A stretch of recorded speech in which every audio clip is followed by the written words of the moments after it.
Face Off.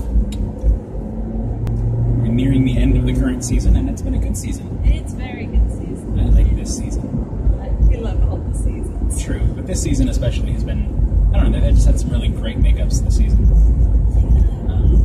Some of them were kind of train wrecks. Some of them, well, they have train wrecks every season. That's part of the reason we like it so much, is watching people fail at things that we could never do.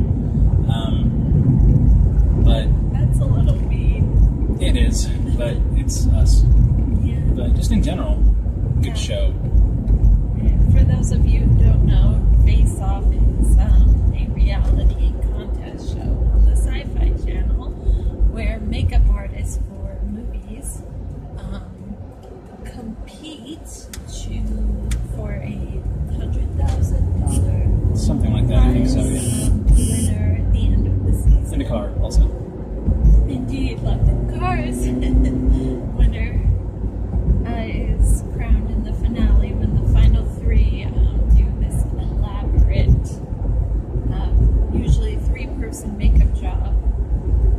But throughout the season, each episode, there's a contest, a theme that they have to create a makeup for. And then at the end of the episode, they all show their work, and the three judges decide who wins and who goes home. Mm-hmm. Fairly standard reality show format. Yes. It is a high stress situation for the contestants, but It is. I think it's the kind of opportunity that people would kill for. Sure. I mean, even if you don't win the exposure, Yeah. can get People you some pretty good in the jobs. industry get to see what you're capable of doing and how you work under stress and under pressure and things like that. I mean, there have been people who've, from that show have gone on to work on, huge Hollywood blockbusters like The Hunger Games and various other things. And it's just, I think I don't know, I guess I like that reality show because it's not just you win a contest and get a ridiculous amount of money. It's, you actually get your foot in the door of a very competitive industry that's difficult to break into, which is really, really helpful. And also, it's sci-fi and fantasy stuff, and I dig that a lot. And I'm sure most of you do also, if you're nerds like us. Yes. It's just, I don't know, it's fun to watch people, from just kind of a sometimes fairly loosely defined concept, create these extremely elaborate sculptures, which are then, made into what I'm looking for, silicone or foam or latex prosthetics and masks and makeup effects. It's astounding to kind of watch the process go from concept to, fully realized creature effect, and to kind of see how that actually gets done without the use of CGI and all of that stuff. It's all practical effect, and it's, super cool. One of my absolute favorite things about the show is that they dumb down the drama. It doesn't focus on drama. It focuses on the work and what they're capable of. Except for season 1. Season 1 excluded, but I think the producers learned their lesson. It's really nice to see because, like, a lot of the times the various contestants will help each other out, or if someone's having trouble getting a mold unstuck, or their concept just isn't gelling for whatever reason, they'll help each other out. They'll give each other advice. They'll, sometimes they'll, one of the other contestants will take time out of their sculpture to be a mold for somebody's hand prosthetic or whatever. And season 5, Tate had to go to the hospital because he crushed his hand. I remember that. And like 3 or 4 of the other contestants, while he was gone, cleaned out his mold and poured the foam for him. So by the time he got back, all of that was already done, and he wasn't behind at all because he wasn't behind because that was his fault. It was a very elaborate makeup. But he ran behind all the time. Yeah. But he pulled it off. Yeah, I mean. But the fact that they would take time out of their own sculptures or their own entries in this contest to make sure that he was at least on equal footing with the rest of them is something you wouldn't find in most of the reality shows. They'd be like, well, it sucks to be him, ha ha ha ha, and just kind of go about their merry way. But on Face Off, people are more willing to help each other out and actually make sure that everybody's got an equal chance at doing what they need to do. Yeah. At least, getting the work done, which is really, really nice to see. Love this show. Yeah, it's 2 seasons a year, so we don't have to wait as much. 6 months for it to come back on, which we love. Yes. Because Face Off is our favorite show. It really is. That's the one show that we make sure that we see every week. Everything else that we watch is just like, well, if we miss it, we miss it. But Face Off is like, no. We gotta be there for that. That's our Tuesday night. It's spoken for. I mean, if you like movies and you like fantasy and sci-fi movies and things like that, it's kind of a fun way to see how some of your favorite things might have gotten created. With the over-reliance in Hollywood these days of just, building it in CGI or fixing it in post or whatever, it's really nice to see the practical effects, the makeup effects, kind of getting some time in the spotlight and, showing the rest of us how these things are made. It's a lot of work. It's a lot of hard work. You have to be able to draw. You have to be able to sculpt. You have to be able to paint. It's a lot of artistic disciplines that go into that kind of thing, and it's just astounding to watch. It takes a lot of time. It takes a lot of skill. You have to have the eye for it. You have to have that kind of creativity for it. And another reason that we like Face Off is that the challenges from week to week are so varied. One day they can have zombies or vampires, and the next time they have to create a Dr. Seuss character or an ice queen, or an ice queen, or they have to create a superhero or a post-apocalyptic hero, and based off of the design of a car or something. It's really cool because it doesn't just keep them in a rut doing the same type of thing over and over. They have to branch out, and they have to apply what they're able to do in their skill set to this other challenge that might be so far outside their wheelhouse they've never even considered doing the makeup like that. Yeah. So it's fun to watch just to kind of see how people who maybe specialize in a certain type of effects will kind of react or approach a challenge that maybe they're not comfortable with or what have you. And a lot of times it's when they have to think outside the box and do something they're not comfortable with is when they get the most creative. Instead of resting on what they know they're capable of doing, they have to, bend to a different style or a different aesthetic, and that's really cool. Yeah.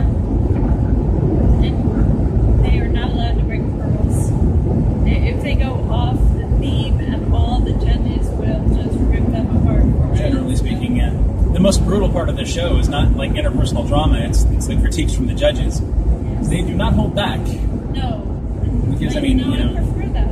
Yeah, because if you're going to be working for these people on the set of a film or a TV show or what have you, it's their reputation on the line too, so they have to tell you what's going to work and what's not going to work. Yeah. It's always interesting because the people who can't handle that kind of critique are always the ones who go home. Generally, they're the ones who the fastest. Go home the fastest or quit. There's been a few seasons where people have quit and just walked out of the competition. Walk away, they can take it. Which, and maybe they weren't at a point in their career where they were, capable of handling that kind of a high-stress environment, because you get essentially 3 days to conceptualize it, mold it, paint it, and apply it. It's Apply then paint. Whatever. Sometimes they do it backward. They paint the appliance first, and then they apply it. Yeah. So, which is, generally when you do that, you've planned properly. Yeah. So if they have time to pre-paint, a lot of the time they don't have time to pre-paint. And so they have to spend 1 hour painting this entire thing. And that's when they start freaking out a bit. Yeah. Last looks, that final hour is always the most fun to watch. Mm-hmm. Because it's always the part where you can see whether they've left themselves enough time to do it properly or not.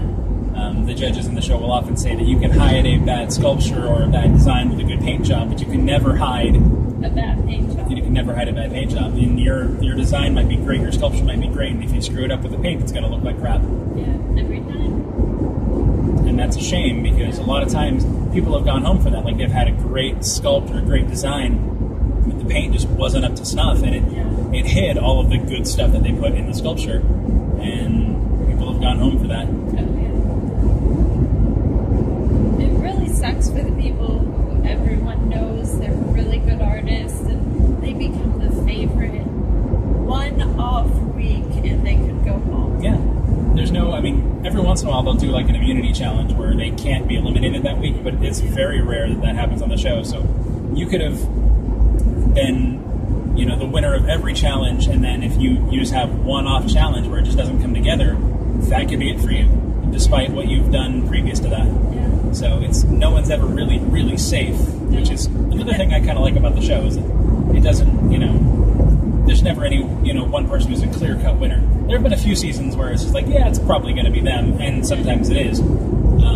That season with Laura's first season, before she came back for like the All-Star competition or what have you, she could do no wrong. This girl was on fire every week, and I don't know, she's got to be kind of there in the industry now. Oh yeah. Any studio would be stupid not to hire her, to be honest with you. And Roy also, that you can build anything. It's my favorite. Yeah, you're all about the Tate. I don't, you know, I dig his stuff. He's dark. I like that. Yeah, you're all morbid like him.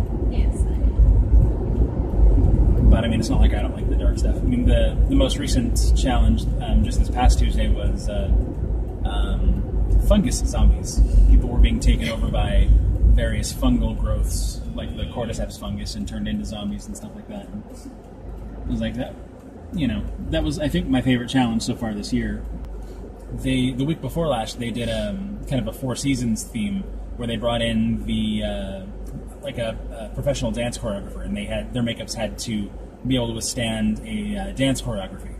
The judges actually didn't do any judging on the makeups until after they'd gone through the dance, and so the makeup had to hold up. It couldn't be peeling away or coming off or anything like that. And sometimes they'll throw little wrenches like that at them. One year, I remember they kind of threw a twist halfway through the sculpting process and told them that their makeups had to be able to withstand being immersed in water.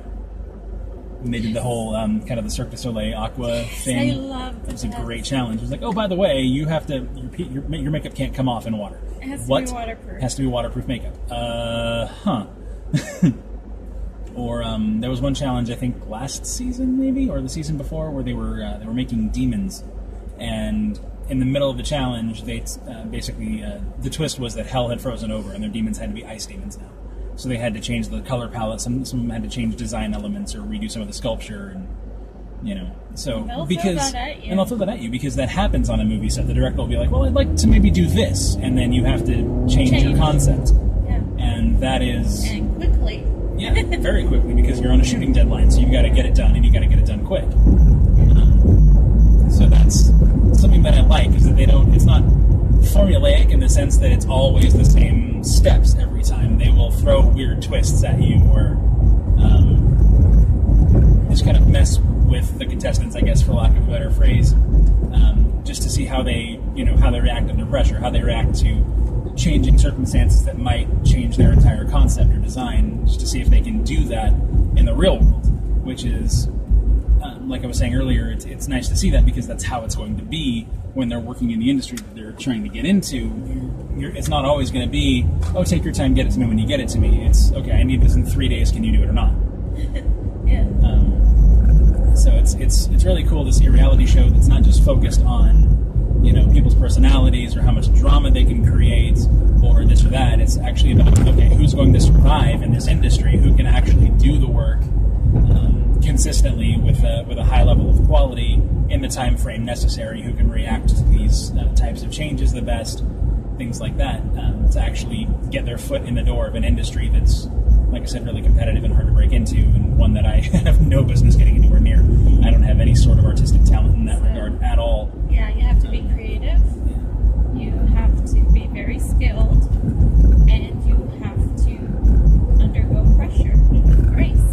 Yeah. And you know, that kind of mix is what they're trying to weed out, what they're trying to find. It's difficult to find creative types who are good at deadlines and discipline. Yes.